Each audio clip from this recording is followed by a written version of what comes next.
গাভী বাচ্চা দেওয়ার পর পর যত দ্রুত সম্ভব গাভী থেকে হাগরা দুধ সংগ্রহ করতে হবে। হাগরা দুধ সংগ্রহ করে বাছুরকে ফিডারের মাধ্যমে খাওয়াই দিতে হবে। হাগরা দুধের মধ্যে রয়েছে প্রোটিন, ভিটামিন ও মিনারেল, এবং সব থেকে বড় কথা বেশি রয়েছে অ্যান্টিঅক্সিডেন্ট, যেটা খাওয়ার কারণে শরীরে প্রথম টিকার কাজ করে, যেটা রোগ প্রতিরোধ ক্ষমতা বৃদ্ধি করে। প্রোটিন এবং ভিটামিন ও মিনারেলের কারণে রোগ প্রতিরোধ ক্ষমতা বৃদ্ধি পায়, শারীরিক ওজন এবং পুষ্টিমান বৃদ্ধি পায়। সব থেকে বড় কথা, হজম শক্তিও বৃদ্ধি পায়।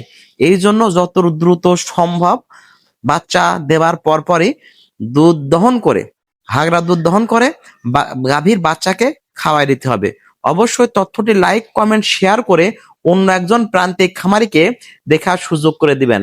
কারণ অনেক খামারি আছে যারা হাগরা দুধের দামটা বেশি হওয়ার জন্য দুধটা দহন করে ফ্রিজে উঠায় রাখে, যেন সে ব্যাপারীদের কাছে বিক্রি করতে পারে, ভালো দাম পায়। কিন্তু আপনারা এই কাজটি না করে অবশ্যই দুধ দহন করে হাগরা দুধটি বাছুরকে খাওয়াই দিবেন। ধন্যবাদ সকলকে। আসসালামু আলাইকুম।